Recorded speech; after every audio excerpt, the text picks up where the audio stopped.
game, you were like, it's people going to treat it as a revenge game, but it's just one game. But when the ankle turned, I was thinking, well, he's coming out, and I saw you didn't. It felt like you were playing it like it was more than just a regular game. No, it was a revenge game. No, I'm messing. No, man. We have 81 to go, and that's what I said before the game. Obviously, emotions are involved after. That's the team that put us out, like I said, before the game. We never want to lose any team that we play against. So, to come out and, have a rough first half, rough third quarter, really, still down to start the fourth. I think it showed all of us, even the new guys, what you're capable of when we stick with it. And we held our hat on that last year. We had a lot of success in fourth quarters and coming back late on teams. And that's that. I mean, it does. I guess another way to ask that is that what you built the last 2 years, did that kick in tonight in the second half, you think? I mean, you can't lose a season in one game. Like I said, every night, you're down, you're losing, and you don't want to lose. So that's my job as one of the leaders of the team to, take initiative.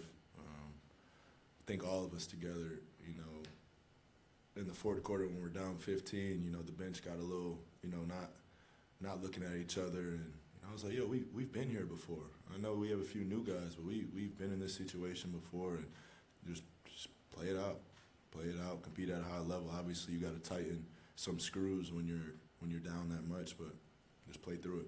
How's the ankle? It's cool. Daniel was talking about how with like 15 seconds left, he threw the ball to you, so you would get the last shot, and then you just kind of threw it right back to him.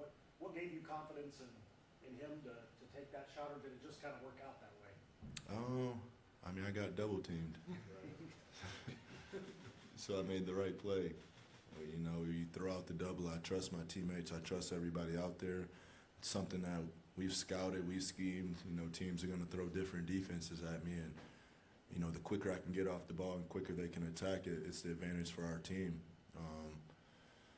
So I think that was a good play that we can always revert to when, we're looking for schemes when teams are trying to throw junk defenses at us. Over the last 2 years, you've talked a lot about defense to offense and that fluid transition. Was this another one of those nights where once the defense got going, you guys were able to? 100%. I think in the first half they made a lot of tough shots, and when they're making tough shots, we can't give them any easy ones. The step back threes with the hand in the face, I can live with, but when our defense gets spread out and they hit the middle and it's a one more to the corner wide open shot, that's what we can't live with. So once we started getting stops, they still took some of those deep shots, and we got the ball and we ran, and I think that's when we're at our best. With the way last season ended for Campaign out of the rotation, what do you think, especially those last 6-7 minutes tonight, the way he played, maybe do for him going forward? I mean, it's all confidence. That's what this game's about. You go through phases, you go through situations. It's not easy for everybody. That's why it's the NBA. It's the highest level of basketball in the world.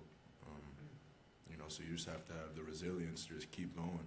And that's what our team has, and that's what Campaign is.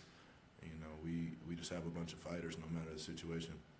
You talked about schemes and the double teams. With DeAndre Ayton, it felt like you guys had a good rapport there as far as finding the angles and then him making the right pass from there. Just what did you see from that tonight?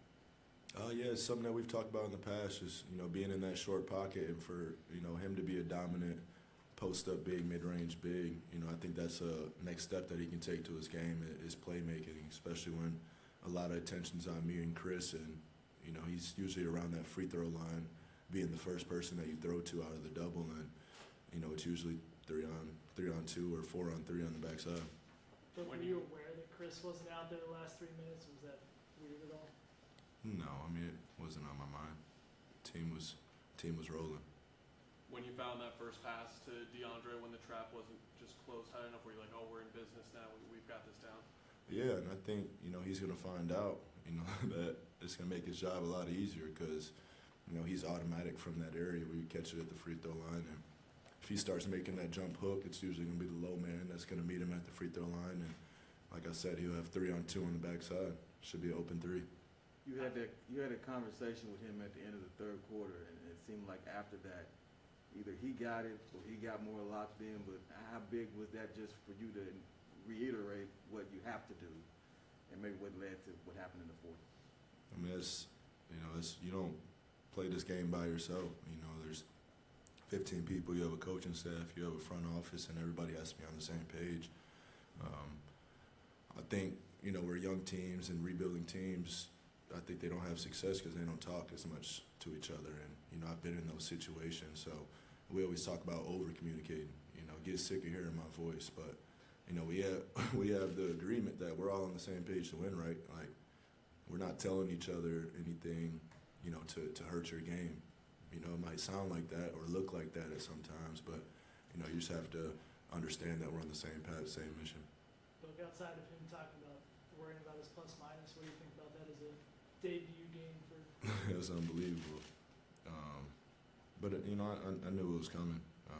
He knows how to play the game. He knows how to play the right way. And, you know, big ups to Golden State. You know, they have that culture. They have that environment. And, you know, you can see, you know, it's instilled in them. And, you know, that's how they've been so successful as they've been.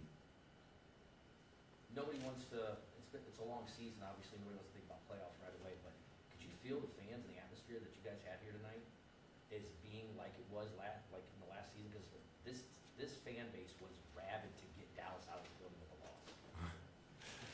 How many games have you been to here? A few. A few?